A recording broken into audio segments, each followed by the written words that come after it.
Hi. I can see the audience tonight, so I can see also from the size of it, which last time was a black spot in front of my eyes, that there must be many of you here who are not thoroughly familiar with physics. And also a number that are not too versed in mathematics, and I don't doubt that there are some who know neither physics nor mathematics very well. That puts a considerable challenge on a speaker who is going to speak on the relation of physics and mathematics, a challenge which I, however, will not accept. I published the title of the talk in clear and precise language and didn't make it sound like it was something it wasn't. It's the relation of physics and mathematics, and if you find that in some spots it assumes some minor knowledge of physics or mathematics, I cannot help it. It was named... In thinking of the applications of mathematics to physics, it's perfectly natural that the mathematics will be useful when large numbers are involved in complex situations. Although, for example, if we took biology, the action of a virus on a bacterium is, if you watch it under the microscope, unmathematical. A jiggling virus finds some spot on this odd-shaped bacterium, and they're all different shapes, and finds some spot, and maybe it pushes its DNA in, and maybe it doesn't, and so forth. And yet, if we do the experiment with millions and billions of bacteria and viruses, then we can learn a great deal about the viruses by taking averages and working with large numbers. And we can use the mathematics involved in the averaging. We can see whether the viruses develop in the bacteria some new strains and in what percentage, and so we can study the genetics, the mutation, and so forth. To take another more trivial example, you know, imagine an enormous board, a checkerboard to play checkers, or drafts. And if the board is very large, the actual operation of any one step is not mathematical. It's very simple if it's mathematical at all. It either goes one side or the other on a diagonal, or it reaches and becomes a king and can go backwards when it reaches the end. In other words, the statement of the rules are very simple and do not really involve any mathematics. But you could imagine that on an enormous board with lots and lots of pieces, some analysis of the best move or good moves or bad moves might be made by a deep kind of reasoning which would involve somebody having gone off first and thought about it in great depth, and that becomes mathematics, this abstract reasoning. Another example is switching in computers. If you have one switch is either on or off, and there's nothing very mathematical about that, although mathematicians like to start there with their mathematics. But with all the interconnections and wires to figure out what a very large system will do, one requires a mathematics. And I would like immediately to say that a mathematics has its primary application, or it has a tremendous application in physics, in a discussion of the detailed phenomena in complicated situations, granting the fundamental rules of the game. And that is something which, if I were talking only about the relation of mathematics and physics, I would spend most of my time discussing. But since this is part of a series of lectures on the character of physical law, I do not have the time to discuss the applications of mathematics and physics to calculating what happens in complicated situations, but we'll go immediately to another question, which is the character of the fundamental law. If we go back to our checker game, the fundamental laws are the rules by which the checkers move. The mathematics may be applied in a complex situation to figure out what happens in the next move, what's a good move to make in a complicated situation, but very little mathematics is needed in the fundamental, simple character of the basic laws. Now, the strange thing about physics is that for the fundamental laws, we still need mathematics. For example, I give two examples, one in which we really do not and one in which we do. There's a law in physics called Faraday's law, which says that in an electrolysis, the amount of material which is deposited is proportional to the current and to the time that the current is acting. And that means that the amount of material is proportional to the charge which goes through the system. Sounds very mathematical. But what's actually happening is that electrons going through the wire each carry one charge. And to take an example, a particular example, it may be that to deposit one atom requires one electron to come. And so the number of atoms that are deposited is necessarily proportional to the number of electrons that flow, and thus to the charge that goes through the wire. So the mathematically appearing law has as its basis nothing very deep. requiring no real knowledge of mathematics, that one electron is needed for each atom in order for it to deposit itself. That's that's mathematics. I had to say number one. But it's not the kind of mathematics I'm talking about tonight. Now, if we take, on the other hand, Newton's law for gravitation, which has these aspects which I wrote down last time just to impress you with the speed at which mathematical symbols can carry information. We said that the force was proportional to the product of the masses of two objects and inversely is the square of the distance between them, and that bodies react to forces by changing their speeds or changing their motions in the direction of the force by amounts proportional to the force and inversely proportional to their masses. Now that's words, all right, and I didn't have to write the equation, but nevertheless it's kind of mathematical, and we would wonder, how can this be a fundamental law? How can this planet out there look, what does it do to it? It looks at the sun and it sees how far away it is, and it decides to calculate on its internal adding machine the inverse of the square of the distance, and that tells it how much to move. This is certainly no explanation of the machinery of gravitation.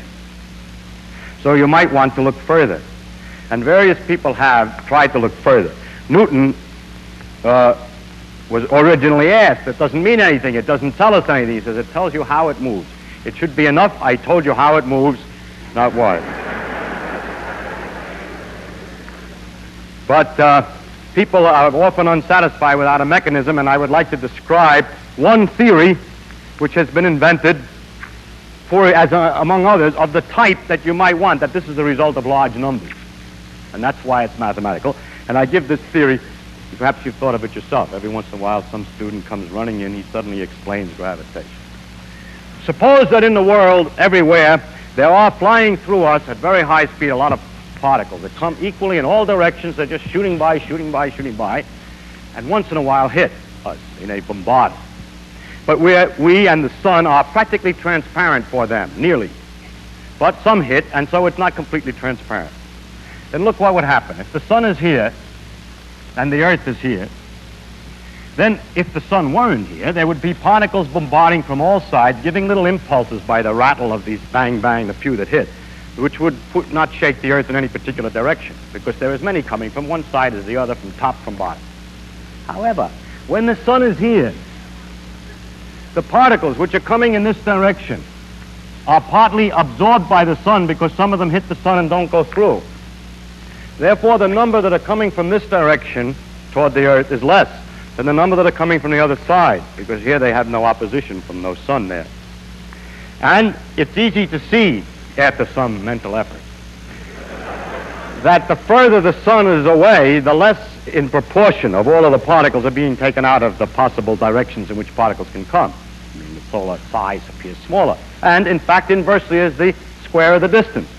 So there will therefore be an impulse toward the sun on the earth that's inversely as the square of the distance, and is the result of large numbers of very simple operations, just hit one after the other from all directions.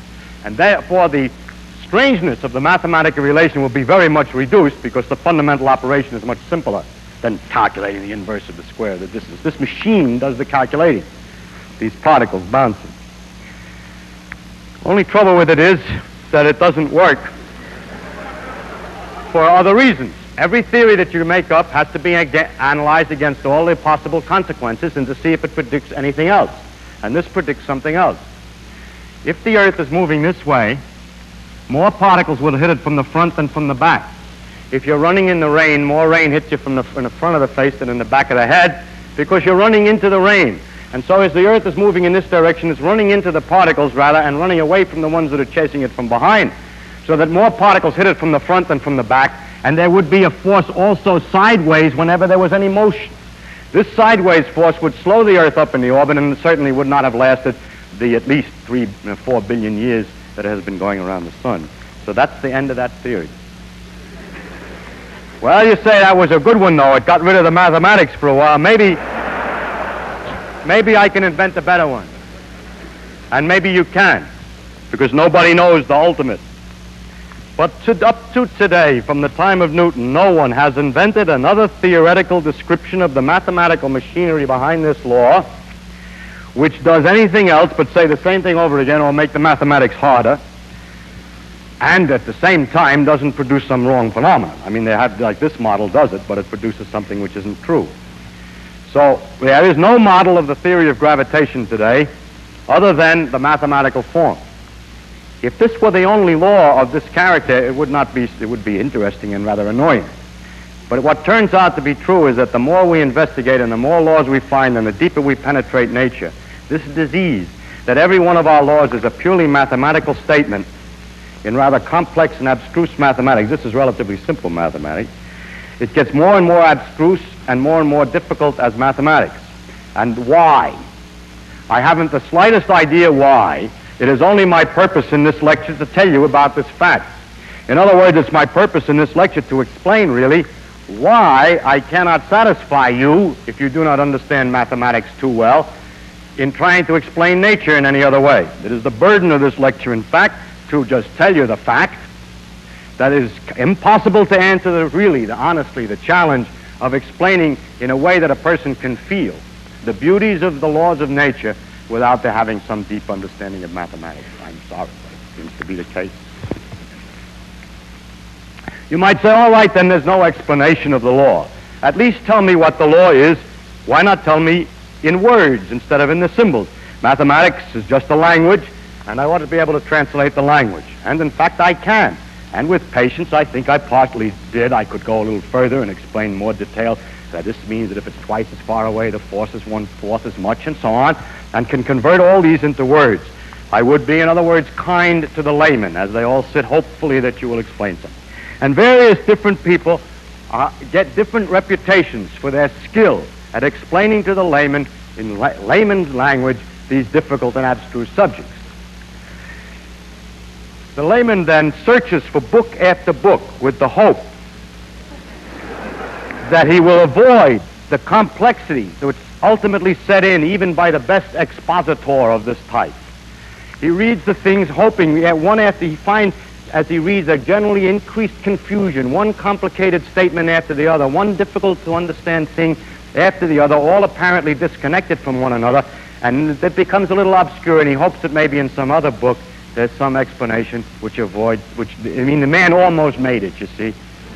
Maybe another fellow makes it right. And I don't think it's possible because there's another feature. Mathematics is not just a language. Mathematics is a language plus reasoning. It's like a language plus logic. Mathematics is a tool for reasoning. It's in fact a big collection of the results of some person's careful thought and reasoning. By mathematics, it is possible to connect one statement to another. For instance, I can say that the force is directed toward the sun. I can also tell you, as I did before, that the planet moves so that if I draw a line from the sun to the planet and draw another one at some definite period, like 3 weeks later, the area that's swung out by the planet is exactly the same as it will be in the next 3 weeks and the next 3 weeks and so on as it goes around the sun. Now, I can explain both of those statements to you carefully, but I cannot explain why they're both the same.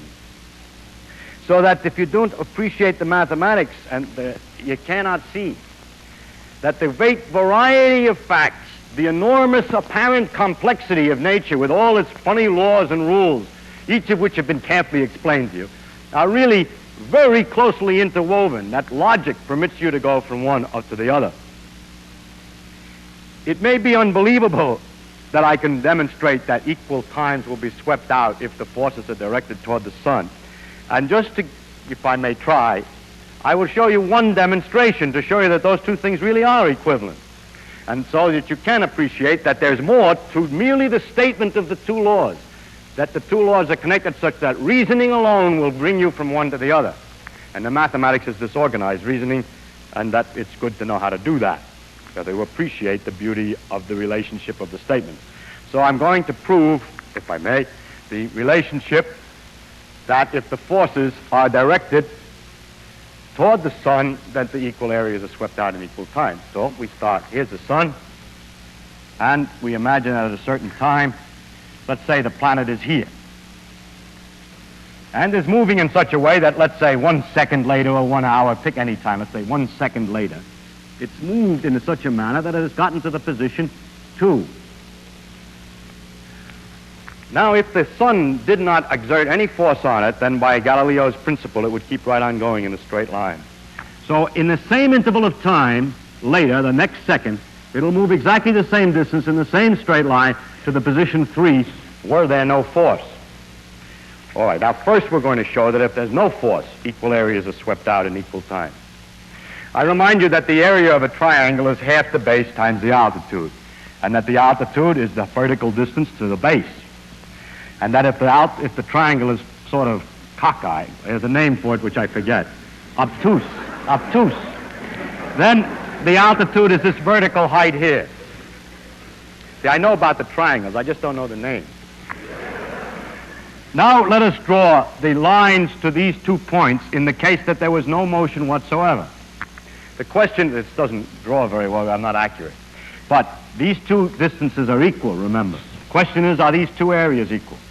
Well, consider the triangle made from the sun and the 2 points 1 and 2. It's this one.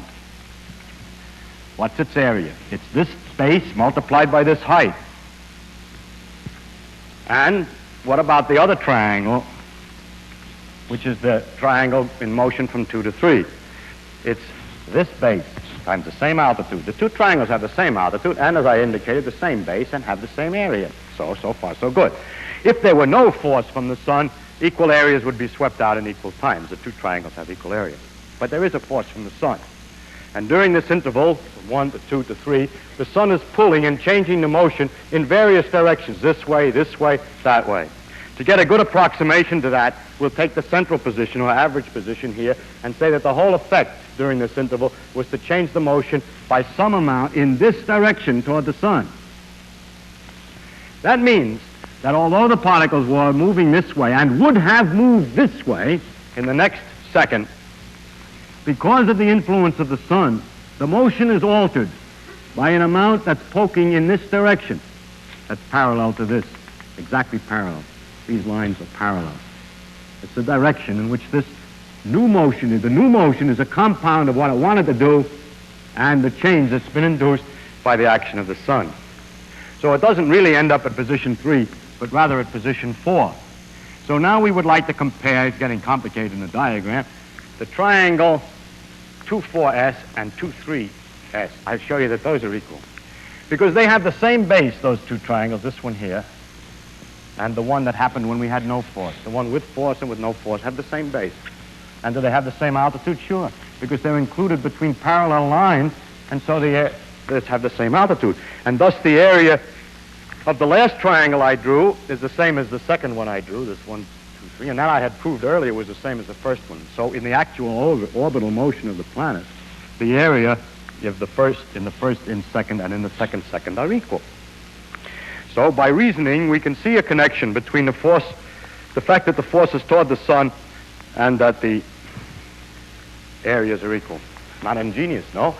This was, I borrowed this from Newton. It comes right out of the Principia, diagram and all. The letters are different, that's all, because he wrote in Latin. These are Arabic numerals.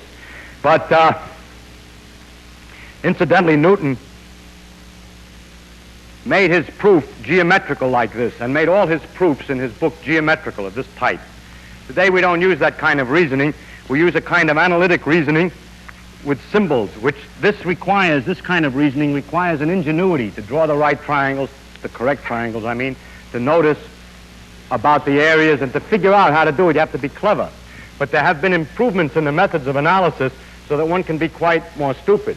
And I write much faster, you're much more efficient then.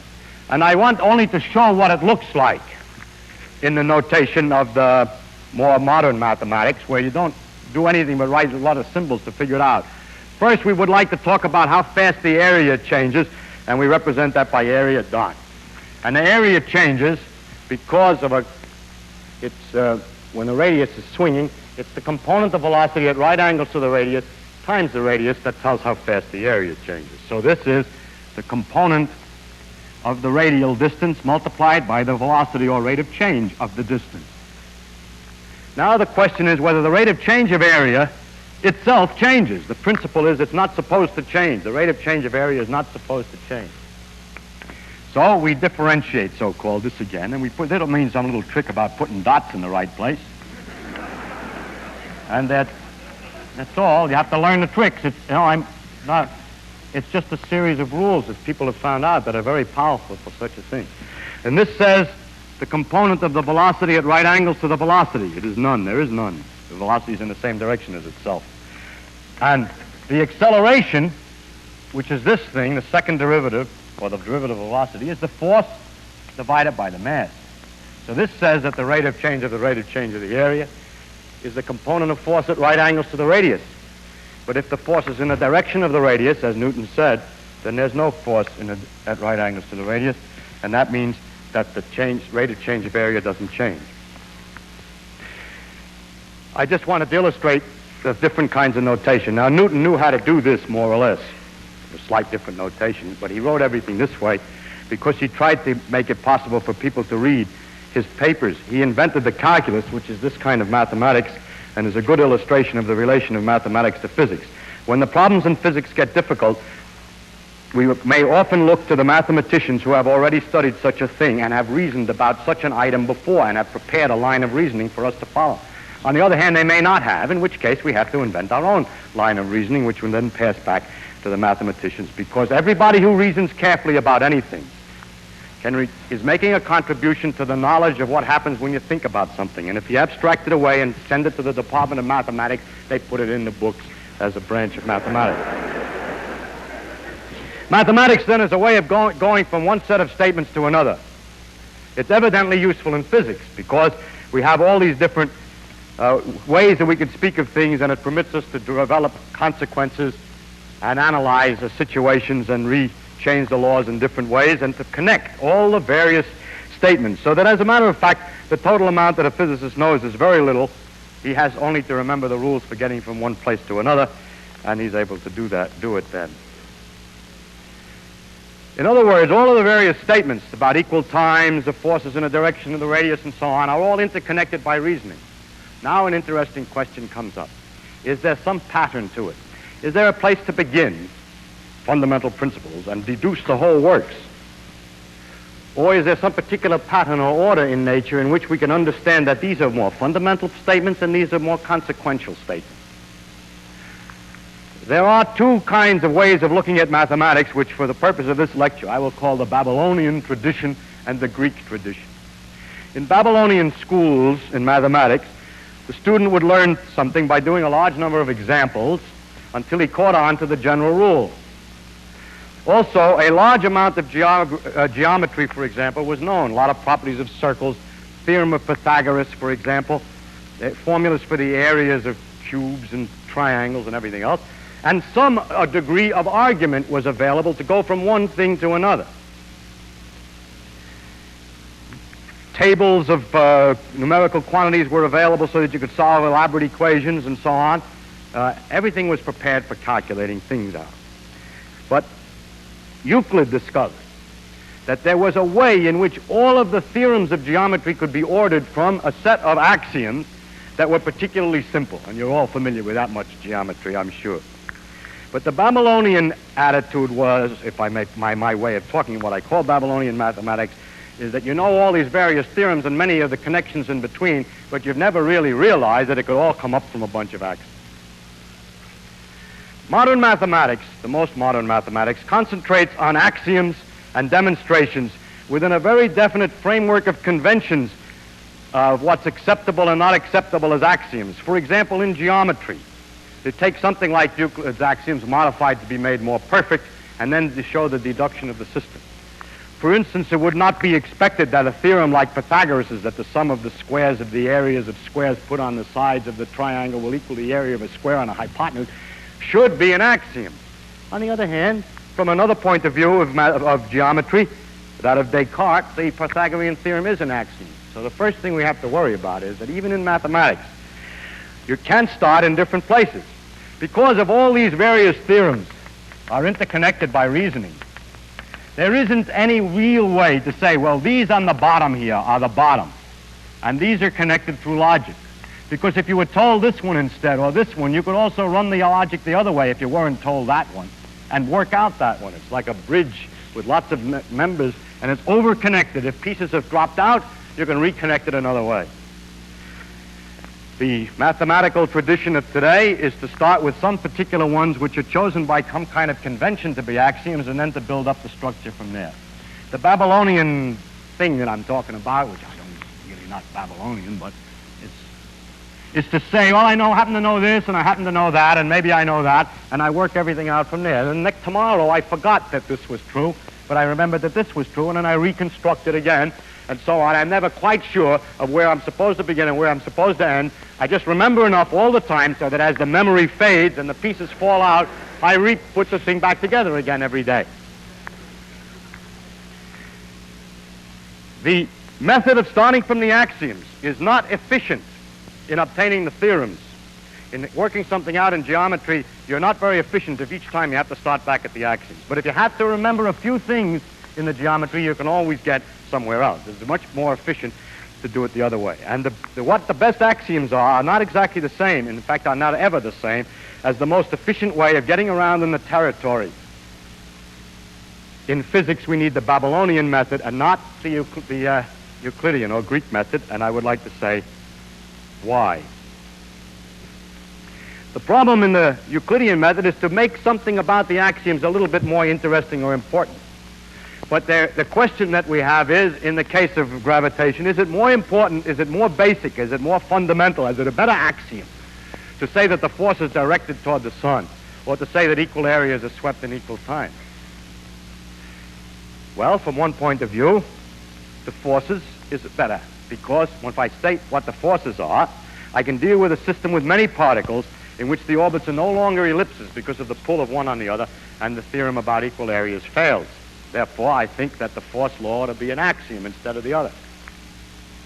On the other hand, the principle that equal times are swept out in equal areas are swept out in equal times can be generalized when there's a system of a large number of particles to another theorem, which I had prepared to explain, but I see I'm running out of time. But there's another statement which is a little more general than equal areas in equal times.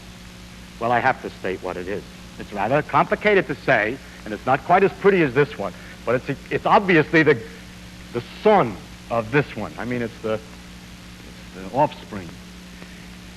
If you look at all these particles, Jupiter, Saturn, the sun, and all these things going around, lots of stars or whatever they are, all interacting with each other, and look at it from far away and project it on a plane, like this picture, then everything is moving this way, and moving that way, and so on.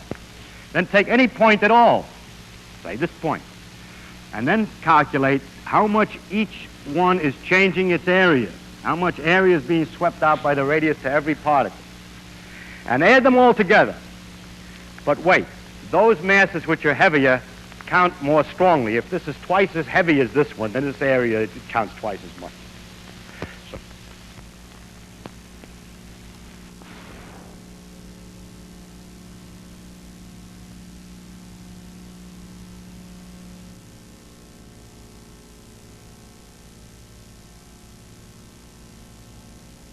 that's doing the sweeping, and the total of all of that is not changing in time. That's the generalization, obviously, of the other one.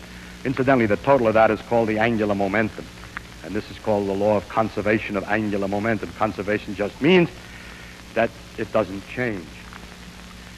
Now, one of the consequences of this is, just to show what it's good for, imagine a lot of stars falling together to form a nebula, or a galaxy.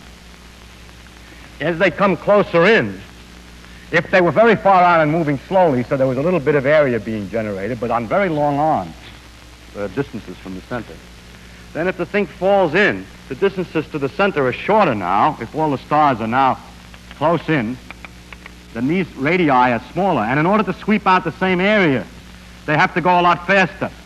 So as the things come in, they swirl around, and thus we can roughly understand the qualitative shape of the spiral nebulae. You can also understand in the same way, exactly the same way, the way a skater spins when you start with a leg out, moving slowly, and as you pull the leg in, it spins faster, because when the leg is out, it's contributing, when it's moving slowly, a certain amount of area per second, and then when it comes in to get the same area, you have to go around faster. But I didn't prove it for the skater. The skater uses muscle force. Gravity is a different force. Yet it's true for the skater. Now we have a problem. We can deduce often from one part of physics, like the law of gravitation, a principle which turns out to be much more valid than the derivation.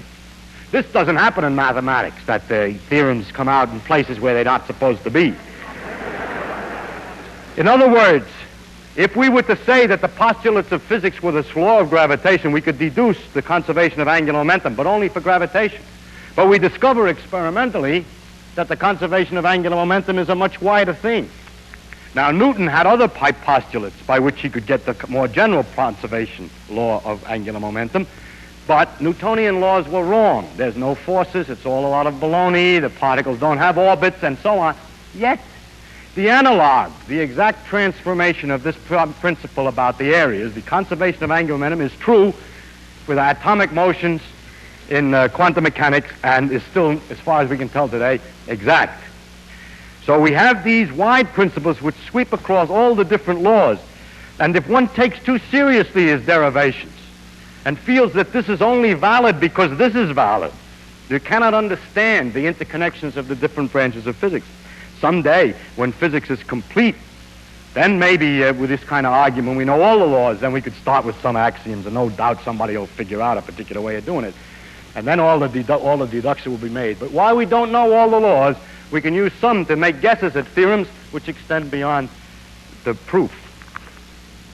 So in order to understand the physics, one must always have a neat balance and contain in his head all of the various propositions and their interrelationships, because the laws often extend beyond the range of their deductions.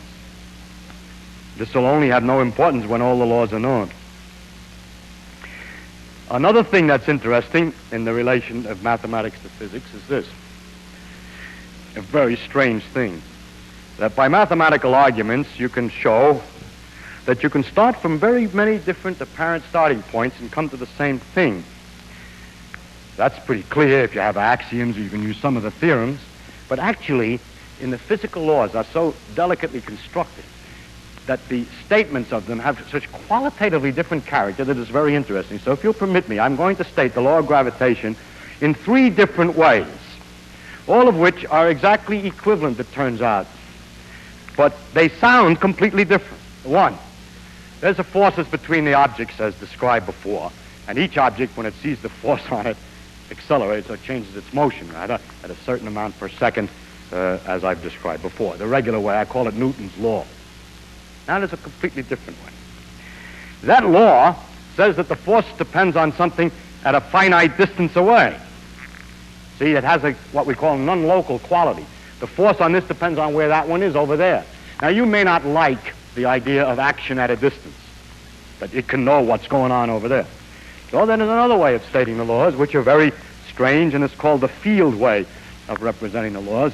And it's so very hard to explain, but I just want to give you some rough idea of what it's like. And it says, different thing, completely different thing, that there's a number at every point in space. I know it's a number. It's not a mechanism. It's the trouble with this whole physics, that it must be mathematical this way. There's a number at every point in space. Here's a number, and so on. And the number's changing. It changes, rather, when you go from place to place. If an object is placed at one of these points, at somewhere in space, the force on it is in a direction in which that number, I'll call it the name it's given, called a potential, is in a direction in which that potential changes as quick as it can. And the force is proportional to how fast it changes as you move. That's one statement. That's not enough yet, because I have to tell you now how to determine how the potential varies. I could say the potential varies as 1 over the distance from each object, but that's back to the action at a distance idea. However, the force is at a distance, but you can state the law in another way, and it says the following. You don't have to know what's going on anywhere outside of a little ball. If you want to know what the potential is here, you tell me what it is on the surface of any ball, no matter how small. You don't have to look outside. You just tell me what is in the neighborhood and how much mass there is in the ball. The rule is this, that the potential at the center is equal to the average of the potential on the little ball surface minus this constant that's over there in the other equation, divided by twice the radius of the ball. Let's suppose the radius of the ball is called A. and then multiplied by the mass that's inside the ball, if the ball is small enough. Now you see that this law is different than the other one because it only tells what happens at one point in terms of what happens very close by. Newton's laws tell what happened at one time in terms of what happens in another instant. It gives from instant to instant how to work it out. But in space, it leaps from place to place. But this thing is both local in time and also local in space because it depends only on what's in the neighborhood. And there's another way of representing. That's another way. Now, there's a completely different way. See, there's a difference in the philosophy, in the qualitative ideas involved. You don't like action at a distance. You can get away without it. Now I'll show you one which is philosophically the exact opposite, in which there's no discussion at all about how the thing works its way from place to place, in which the whole thing is an overall statement, as goes as follows. When you have other particles around and you want to know how this one moves from one place to another, you do it as follows. You calculate a certain quantity you invent a possible motion that gets from one given place to some other place that you're interested in a given amount of time. Say it wants to go from here to here in an hour, and you want to know by what route it can get from there to there in an hour, by what curve. So what you do is you calculate a quantity guessing the curve. If you try this curve, you calculate a certain number for this quantity. I don't want to just say what the quantity is, but for those who have heard of these terms, this quantity on this route is the average of the difference between the kinetic and potential energy. Now, if you calculate this quantity for this route and for another route, you'll get, of course, different numbers for the answer. But there's one route which gives the least possible number for that, and that's the route that the particle takes. Now we're describing the actual motion, the ellipse, by saying something about the whole curve. We have lost the idea of causality, that the particle's here, it sees the pull, it moves to here, it goes. Instead of that, in some grand fashion, it smells all the curves around here, all the possibilities, and decides which one to take. This is an example of the wide range of beautiful ways of describing nature, and that when people talk that nature must have causality, well, you could talk about it this way. Nature must be stated in terms of a minimum principle. Well, you can talk about it this way. Nature must have a local field. You can do that, and so on. And the question is, which one is right? Now, if these various alternatives are mathematically not exactly equivalent, and if for certain ones there will be different consequences than for others, then that's perfectly all right then, because we have only to do the experiments to find out which way nature actually chooses to do it.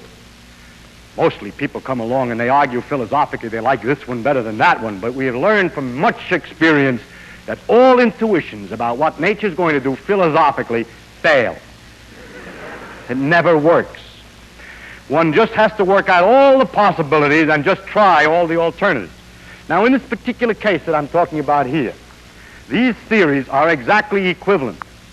The mathematical consequences in every one of the different formulations of the three formulations, Newton's laws, the local field method, and this minimum principle, give exactly the same consequences. What do we do then? You will read in all the books that we therefore cannot decide scientifically on one or the other. That's true. They're not equivalent. They are equivalent. Scientifically, it is impossible to make a decision, because there's no experimental way to distinguish if all the consequences are the same. Psychologically, they're very different in two ways. First, philosophically, you like them or don't like them. Training is the only thing you can do to beat that disease. Second, psychologically, they're different because they're completely unequivalent when you go to guess at a new law. As long as a physics is incomplete and we're trying to find out the other laws and to understand the other laws, then the different possible formulations give clues as to what might happen in other circumstances. And they become not equivalent in psychologically suggesting to us to guess as to what the laws might look like in a wider situation. For instance, Einstein noticed that the law of gravity, he said that he realized that signals couldn't propagate faster than the speed of light, for electricity. He guessed that it was a general principle, the same guessing game as taking this angular momentum and extending it from one case where you proved it to the rest of the universe.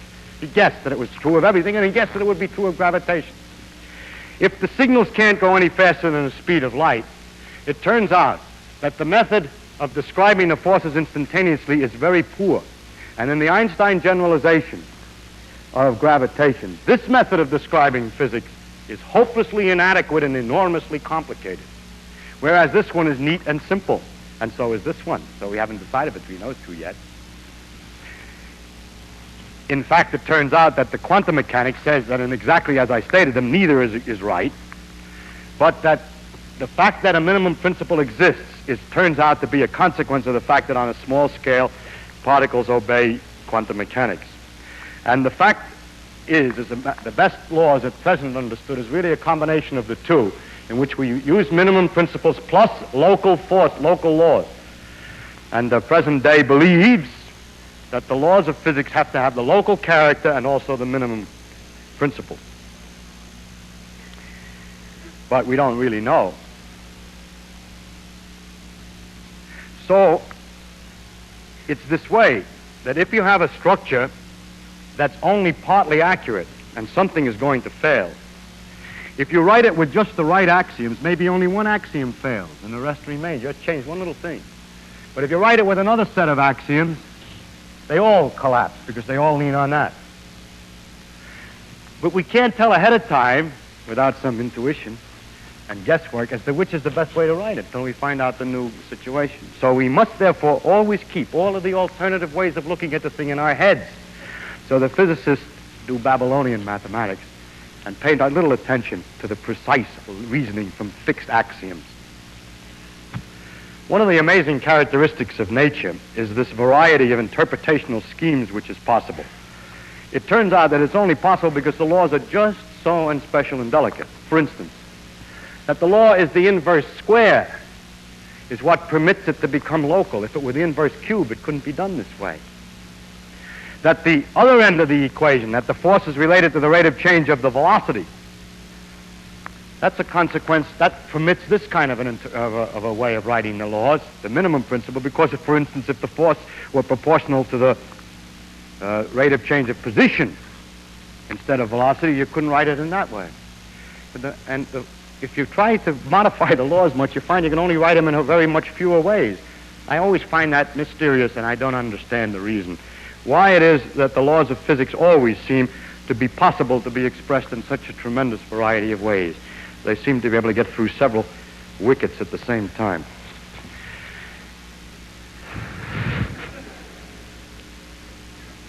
Now I would like to make a number of remarks on the relation of mathematics and physics, which are a little more general.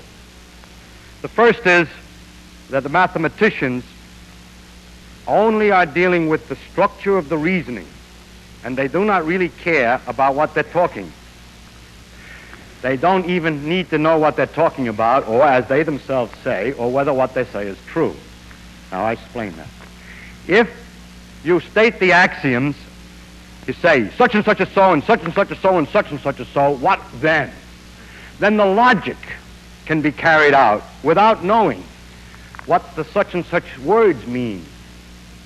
That is, if the statements about the axioms are true, are carefully formulated and complete enough, it is not necessary for the man who's doing the reasoning to have any knowledge of the meaning of these words, and he'll be able to deduce in the same language new conclusions. If I use the word triangle in one of the axioms, there'd be some statement about triangles in the conclusion, whereas the man who's doing the reasoning might not know what the triangle is. But then I can read his thing back and say, oh, a triangle, well, that's just a three-sided what have you, that's a so-and-so, and so I know this new fact. In other words, mathematicians prepare abstract reasoning that's ready to be used if you will only have a set of axioms about the real world. But the physicist has meaning to all the phrases, and there's a very important thing that a lot of people who study physics that come from mathematics don't appreciate. The physics is not mathematics, and mathematics is not physics. One helps the other. But you have to have some understanding of the connection of the words with the real world. It's necessary to, at the end, to translate what you figured out into English, into the world, into the blocks of copper and glass that you're going to do the experiments with to find out whether the consequences are true. And this is a problem which is not a problem of mathematics at all. I've already mentioned one other relationship that, of course, it's obvious how the mathematical reasonings which have been developed are of great power and use for physicists. That on the other hand, sometimes a physicist's reasoning is useful for mathematicians. Mathematicians also like to make their reasoning as general as possible. If you say, I have a three-dimensional space, ordinary space, I want to talk about ordinary space. You know, you're in it and you measure distances and there are three numbers you need to tell where something is. You go breadth, width, and height, three-dimensional space, and you begin to ask them about theorems. Then they say, now look, if you had a space of n dimensions, then here are the theorems. Well, I say, yeah, but I only want the case 3. Well, substitute n equals 3. And then it turns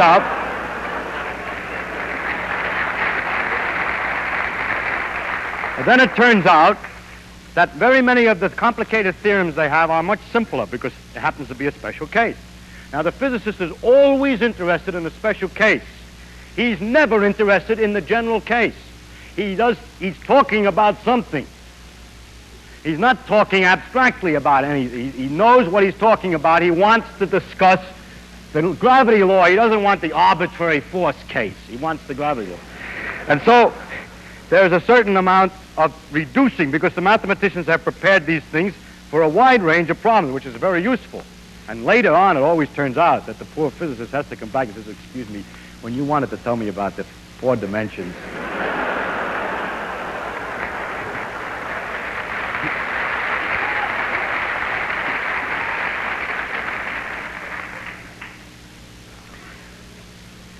Now, another item that's interesting in this relationship is the question of how to do new physics. Is it important to have a feeling, a kind of intuition? Oh, I must mention one other item.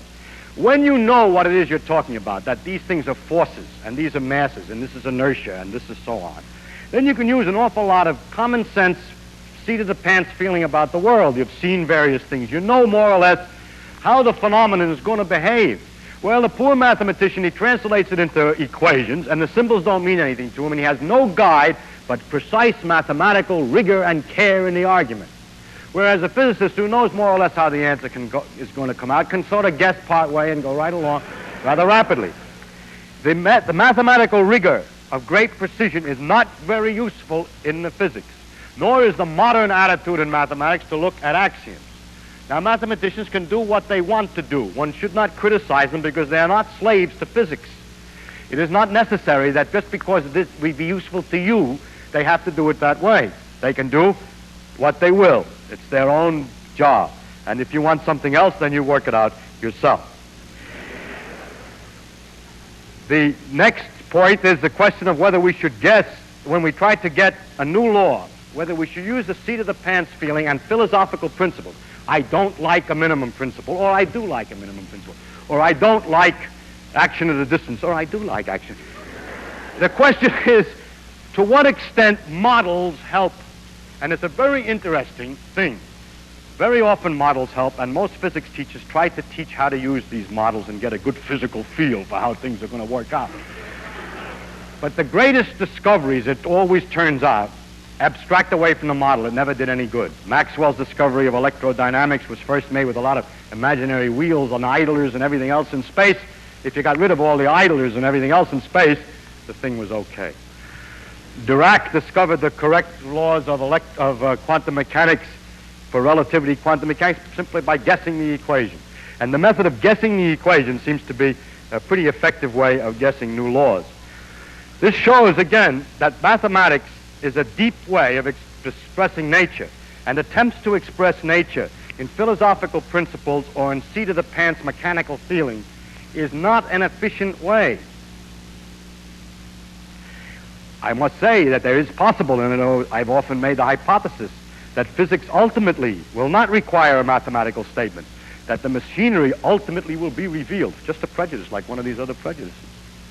It always bothers me that in spite of all this local business, what goes on in a tiny, no matter how tiny a region of space, and no matter how tiny a region of time, according to the laws as we understand them today, takes a computing machine an infinite number of logical operations to figure out. Now, how can all that be going on in that tiny space? Why should it take an infinite amount of logic to figure out what one stinky tiny bit of space-time is going to do?